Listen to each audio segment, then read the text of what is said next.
asalaamaaleykum askanu Sénégal man seen frère seen doom di maître Ngagne Demba Touré maa leen di nuyu di leen ziar bëggoon ñëw def ak yéen waxtaan bu gàtt ci ay xew-xew yu grave yoo xam ne am na fii Mali tey xam naa ne ñenn ñi si yéen gis nañ benn publication texte boo xam ne def naa ko sama page Facebook il y a de cela 20 minutes. Mais au-delà de ces faits ñu waxtaan ci lu gàtt aussi ci taxawaay bi nga xam ne askanu Sénégal ñu ngi koy taxaw contre le coup d'État contre les putschistes ak naka nañ war a def ba réussir ko. Kon li may tàmbalee mooy massawu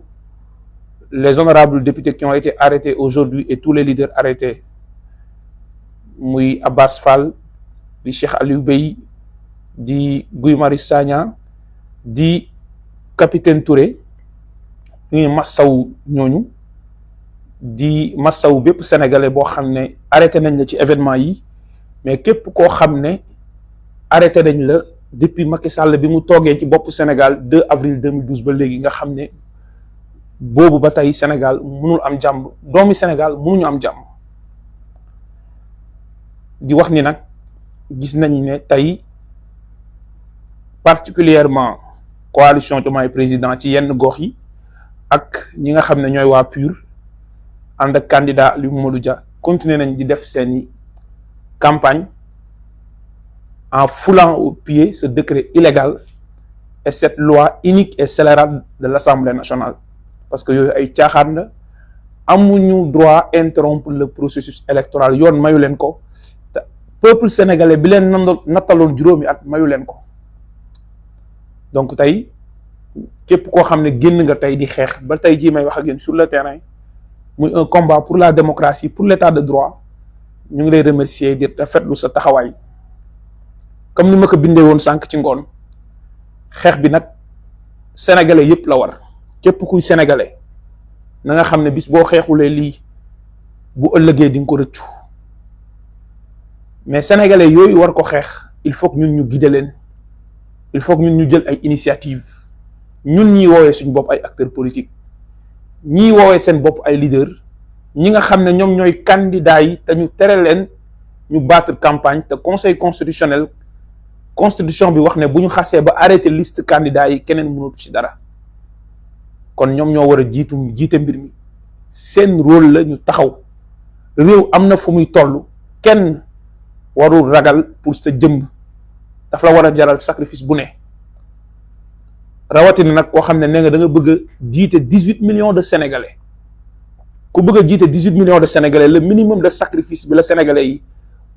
laaj mooy bu ñu nee xañ nañ leen seen droit de vote nga taxaw nga ne d'accord aussi da nga taxaw jëmmal ko sinon rek mérité woo votu sénégalais yi man loolu sama opinion la te sénégalais yi suivre xam nañ ne loolu mooy yoon. kon yéen candidats yi ñu ngi réitérer suñu demande à votre égard su fekkee li ngeen di wax ne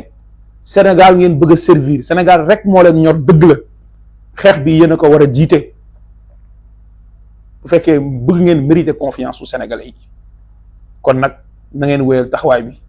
li ci des képp kuy def politique te nekk ci ay département ci ay commune ci gox yu fasantikoo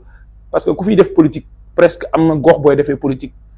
ngir yàlla organisez-vous ngeen continuer la campagne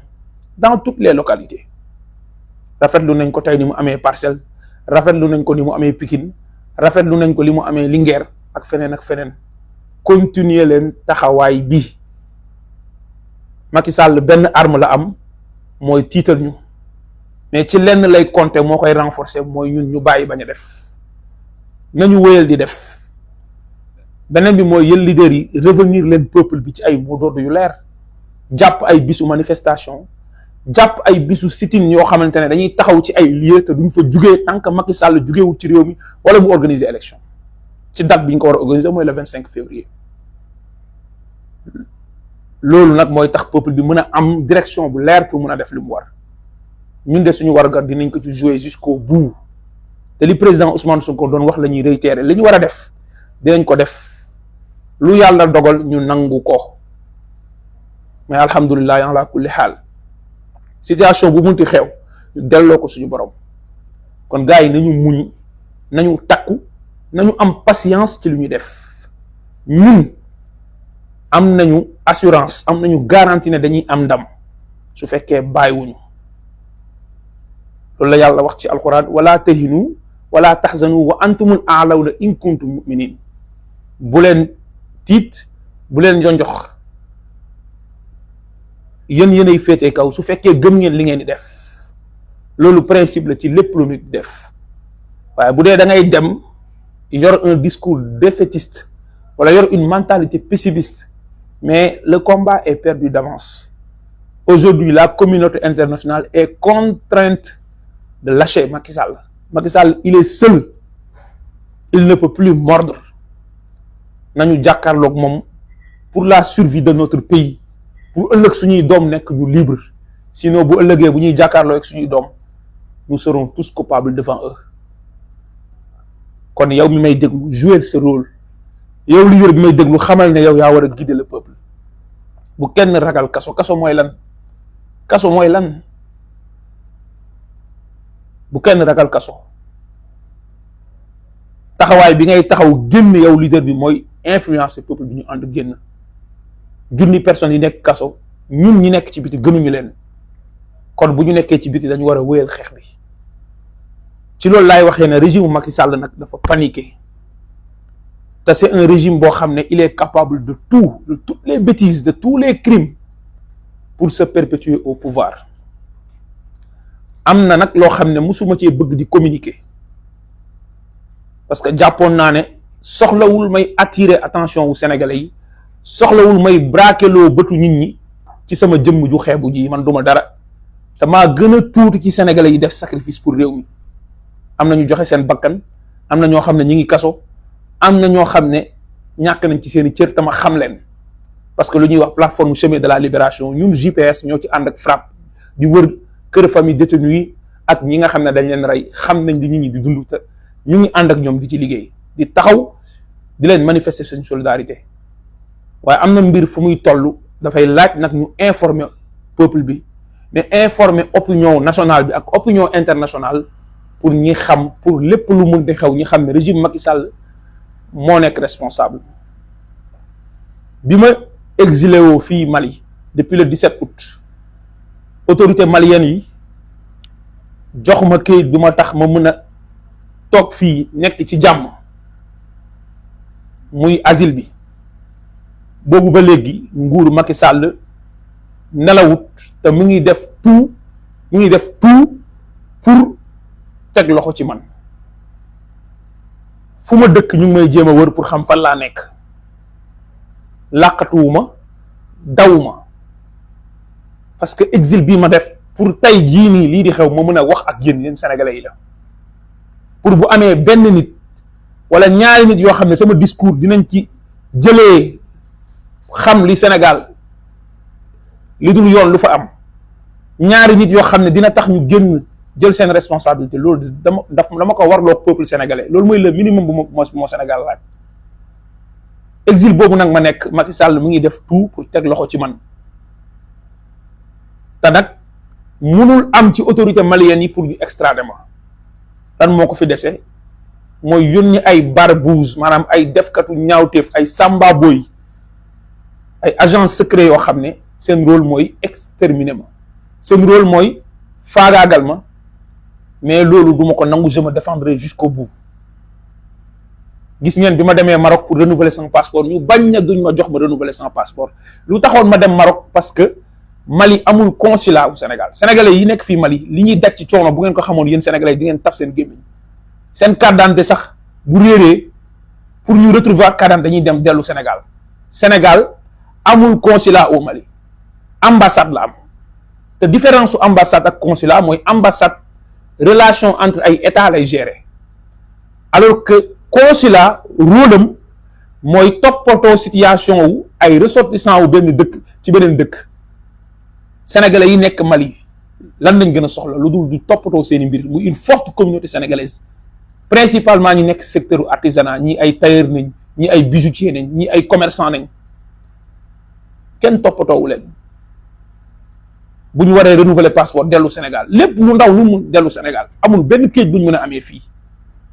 lu ñëw ci alal autorités yi nekk fii pàccoo ko loolu nag du dëgg du yoon loolu nag moo nekk di xew fii Mali moo tax man ma demoon Maroc pour renouveler son passeport parce que foofu moo am consulat yëgoon ngeen ne bañaloon nañ ma passeport boobu pour lan parce que jot nañ ay instructions ci kaw de la part du ministre de l'Intérieur de l'époque Antoine Diome ak ministre des Affaires étrangères de l'époque Aïssata Tall Sall bu leen jox Ngagne Demba passeport am refus illégal kenn waxul man la moo tax man en tant que sénégalais aw ma droit jot sama passeport doon def tout di teg pression ci autorité marocaine yi pour ñu extrader man ma ñibbi si waat fii Mali tranquillement depuis lors sama passeport expiré na mënuma bouger Mali te bëgguma sax bouger Mali d'ailleurs may génn dem Maroc c'était pour renouveler mon passeport su ma bëggee bouger am naa moyen bouger par voie terrestre par toutes les voies awma problème boobu mais man maa choisir exilé wu fii Mali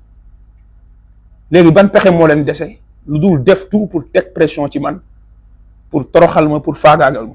su ñuy wax nag ci nguuru Macky Sall ñeneen ñi dañuy foog ne dañuy exagérer ça fait 6 mois maa ngi exilé wu fii musuma wax lii réew mi xëy nañ ay gendarme disparaître Didier Badji Fulbert Sambou ba léegi yéen da ngeen ci am lu leer yéen régime bu mën a jël ay nervi rey 14 Sénégalais au mois de mars 2021 jël ay nervi rey plus de 50 Sénégalais ci mois de juin 2023 bi capable na lu ne kaaw Pape Abdoulaye Touré yéen yeewu leen yéen Sénégalais yi may déglu xam naa ne yéen a leen xëy ku nit ñi xam identifier ko ñu jàpp ko torturer ko par la gendarmerie et par des nervis pendant ay waxtu ci guddi xëy jël image nag taf ko ci internet bi def ko trophée de guerre di ci jubilé image yu ñaaw yu salte ci turu Sénégal nguuru Macky Sall capable nañ lu ne lan ngeen xalaatoon ne Macky Sall lan moo ko dese Macky Sall épuisé na cartouche bépp ñaawteef kon sama jëmm ji moo gën a xeebu ci loolu nag depuis ay weer maa ngi jot ay menaces ci sama messenger ci sama WhatsApp mais man loolu c'est pas mon problème parce que lu ñu mën a dund ci xeex bi jaral nañu ko réew mi jaral nañu ko yamuñ ci loolu depuis bientôt quelques semaines maximum 3 à 4 semaines il y a beaucoup de gens qui m'appellent doo xam fu ñu jëlee sa numéro de téléphone di insister pour gisante ak yow je les connais ni d'Adam ni d'Ève waxuñu benn wax bu consistant donc le besoin de me liquider est devenu plus consistant parce que xamoon nañ ne fii nañu jëm ak Sénégalais yi te bëgguñu benn voix audible buy toog à l'extérieur te mënuñ teg loxo ci moom muy continuer di leeral Sénégalais yi di leen wax pour ñuy jël seen responsabilité il faut liquider toutes les voix discordantes Macky Sall xeebul kenn ay nit ñu kenn xamul Facebook quelques vues nañ am buñ bindee sax lu naqari Macky Sall jàpp tëj parce que jàpp na ne am nga benn nit booy influencer xeebul dara ci loolu nag dama leen xamal ne Abdoulaye Seydou Sow je te cite nommément doo suñu vis-à-vis ndax yéen ay sagaru nit ngeen ay surgawu vëyu ngeen mais ay jaam ngeen nit koo xam ne jaam la parce que dafa war askanam yéen jaamam ngeen yéen jaam ngeen mais je te cite nommément parce que c'est de toi qu'il s'agit ci weeru janvier bi weesu ñëw nga fii Mali li may wax yaa gën a xam dal hôtel boo xam ne mën naa tudd tur bi hôtel Salam muy Azalaï dajee ak ay militants APR et particulièrement ay militants wu COJER nga wax leen jëluñu seen responsabilité ñeel lu tax nga ne leen Ngagne Demba Touré mënul ñëw fii Mali di continuer di def ay live am di def ay déclaration am di mobiliser jeunesse bi di mobiliser GPS yéen ngeen bàyyi ko ci loolu jour boobu laa ko yëg ba benn militant COJER bokk ne si ñu ngi informé nañu de kii di wax ñu lii de bu doon doomam du ko wax ana ay doomam est-ce que ay doomam dina leen sant sa sale boulot bu dee góor nga bu dee am nga fit bu dee ñeme nga li ngay def doo làqatu ci ginnaaw nguur ak force régalienne de l'État ak ay ci ginnaaw ay barbouze pour di menacer ay honnêtes citoyens yoo xam ne ay xale yu ndaw nañ te bi ñu juddoo ba léegi ci lu jub nañuy dox musuñu def lu réew mi di tere au sens pénal te dañoo jàng fi ñu war a jàngee doon liggéeyal seen réew te choisir loolu comme vocation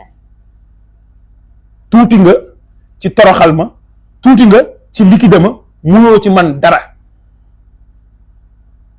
ma répété waat ne après loolu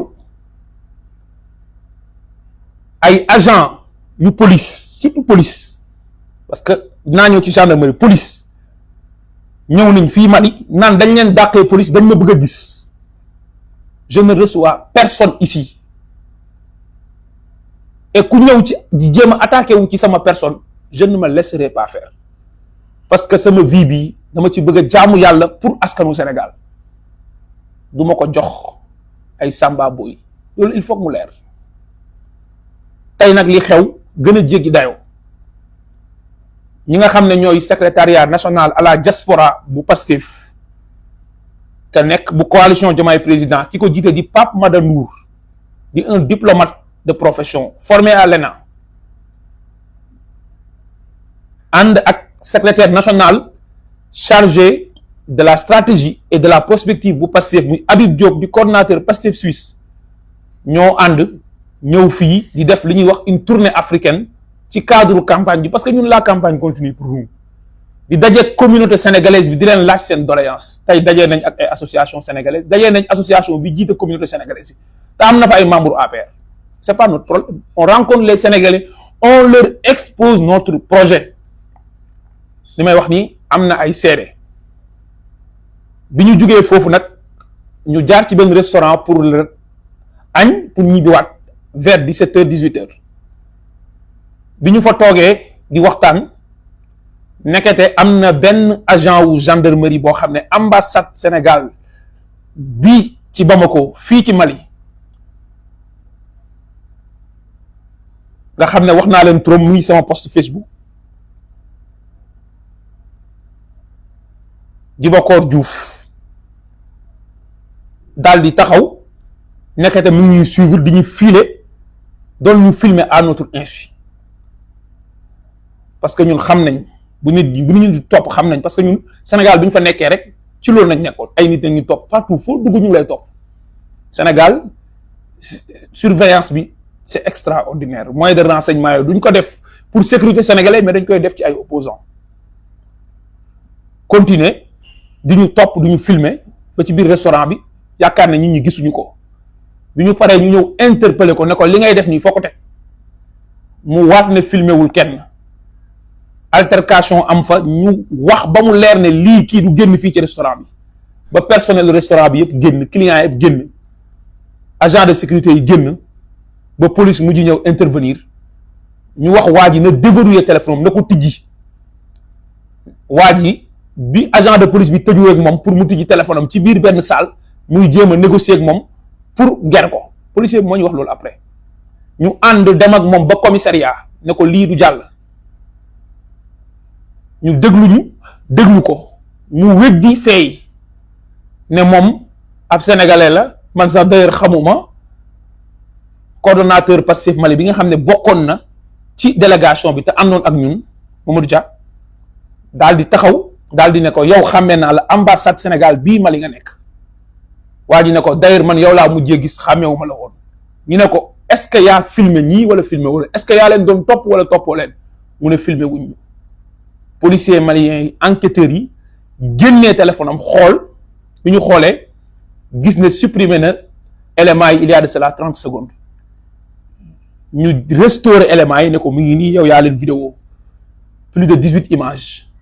des dizaines de vidéos di ñu topp partout bi ñu ko dégluwee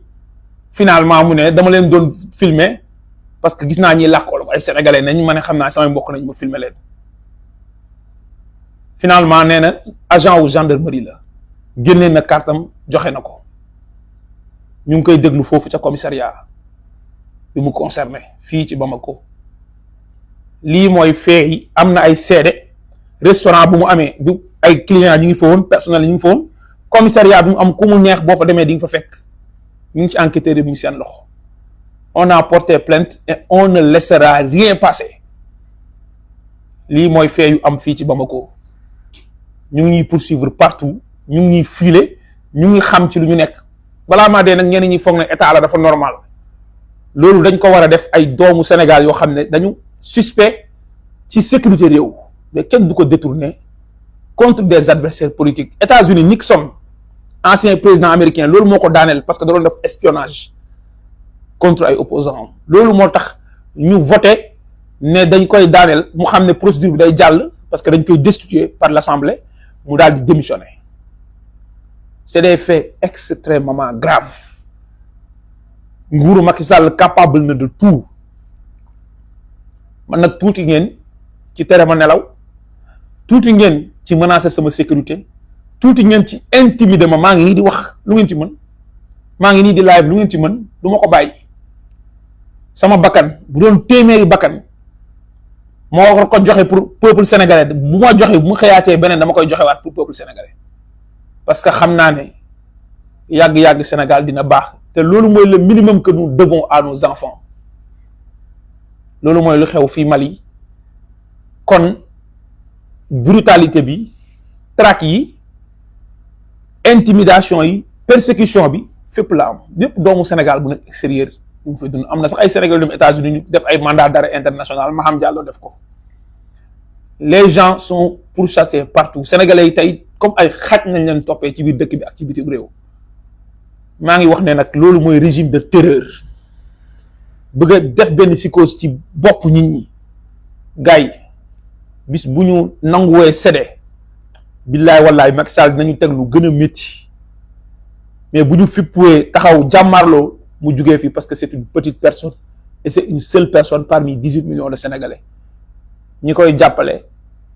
mënuñu dara xamuñu dara attanuñ dara face à un peuple déterminé debout et engagé pour la défense et la préservation de ses libertés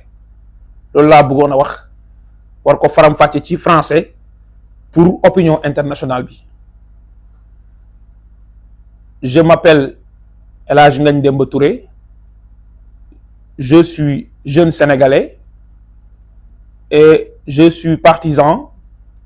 de Ousmane Sonko. Je suis le responsable national des jeunes de PASTEF, coordonnateur national de la JPS et membre du bureau politique national de PASTEF. Par ailleurs, je suis fonctionnaire sénégalais et je suis greffier précédemment en service au tribunal de grande instance hors classe de Dakar, avant d'être affecté le 17 juin 2023 au tribunal de grande instance de Matam, en raison de mon appartenance politique, en raison de mes opinions politiques et en raison des fonctions politiques que j'occupe au sein du parti PASTEF. À la suite de mon affectation, j'avais décidé de prendre service au niveau du tribunal de grande instance de Matam. 2 semaines plus tard, après l'arrestation du président Ousmane Sonko, j'avais décidé d'appeler le peuple sénégalais à la mobilisation pour la défense de la démocratie. À la suite de ces appels répétitifs à la mobilisation, à la résistance pacifique et démocratique, j'ai fait l'objet d'une convocation arbitraire et illégale de la part de la DIC. J'avais décidé de ne pas déférer à cette convocation qui foulait aux pieds les règles élémentaires du code de procédure pénale sénégalais. Ainsi, j'ai fait l'objet de plusieurs recherches de la part de la DIC et de plusieurs unités d'enquête sénégalaises. Et c'est la raison pour laquelle j'avais décidé de ne pas céder à l'intimidation et à la dictature. Et convoquant mon droit constitutionnel à la résistance, j'avais pris la décision de m'exiler au Mali le 17 août 2023. À la suite de mon exil, les autorités maliennes m'ont permis de séjourner ici au Mali, conformément au droit international, notamment la Convention de Vienne, mais conformément aux lois et règlements en vigueur au Mali. Aujourd'hui, retenez bien que je suis jeune Sénégalais, j'ai 30 ans, je suis fonctionnaire sénégalais, travailleur dans le secteur névralgique et sensible de la justice. En raison de mes opinions politiques, je suis contraint de quitter mon pays pour être à l'extérieur. C'est ça la situation politique au Sénégal. Voilà ce que toutes les voix discordantes, toutes les personnes opposantes au régime, voilà ce qu'ils vivent au Sénégal. Depuis mon exil ici au Mali, les autorités maliennes, sénégalaises ne cessent de proférer des menaces et des tentatives de liquidation physique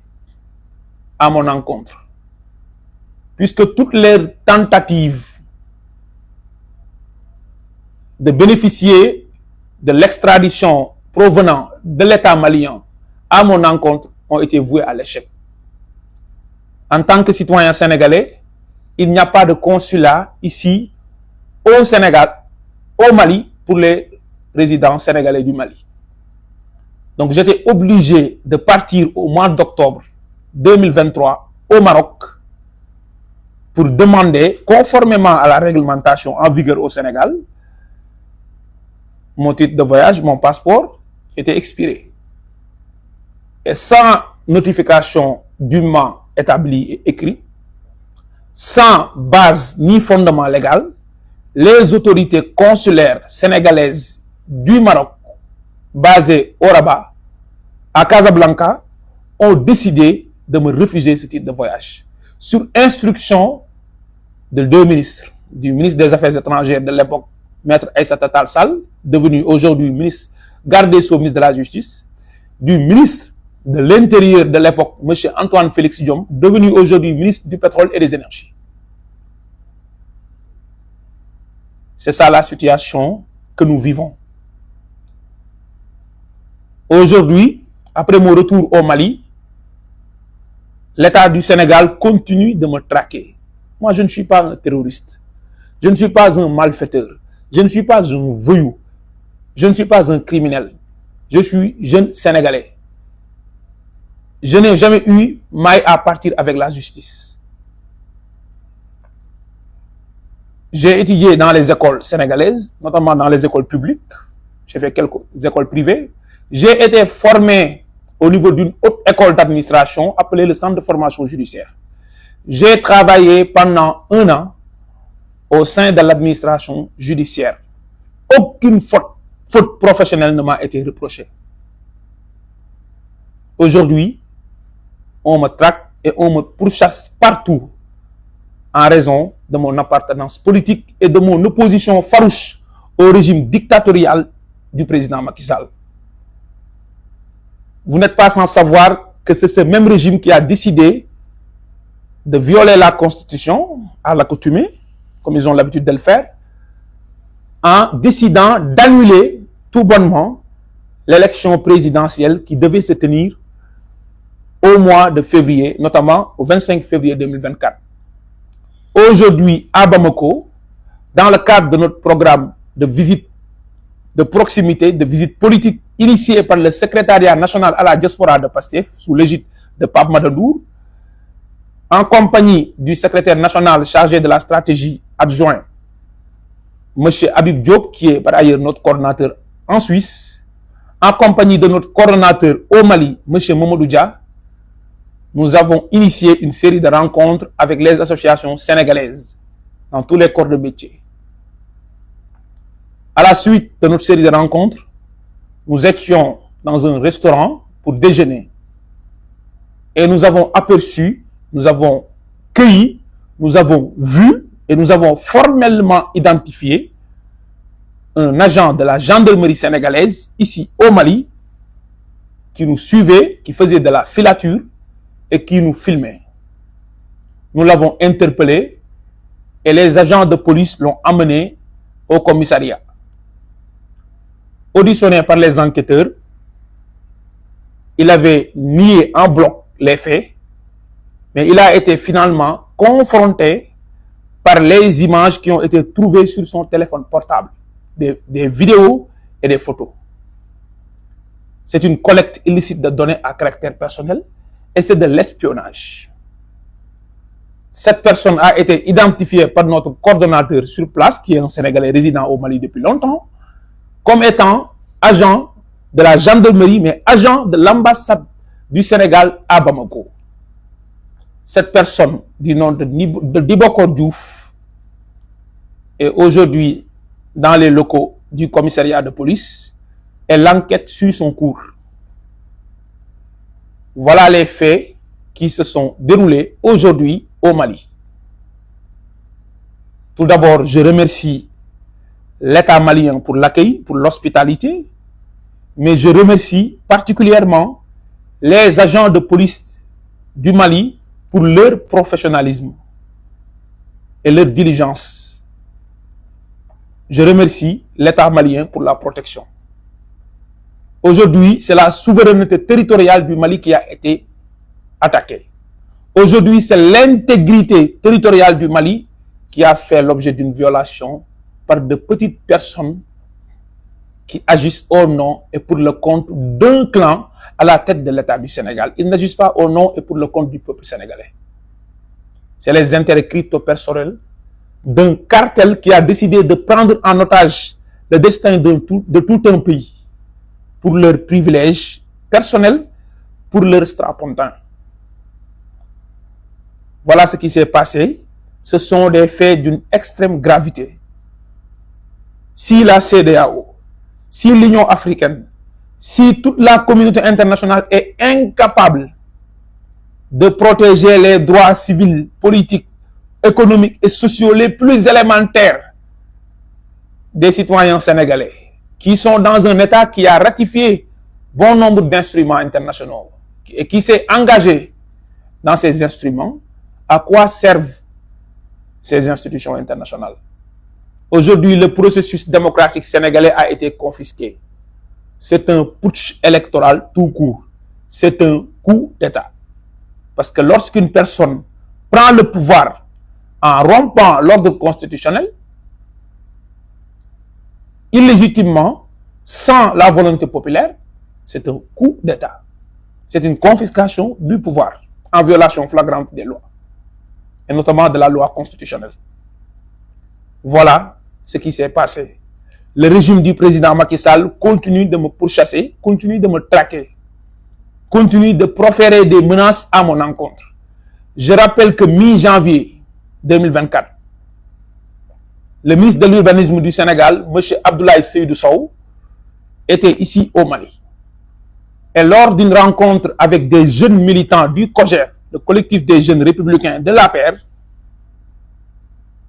avait demandé à ces militants de m'attaquer. Et il s'étonnait de voir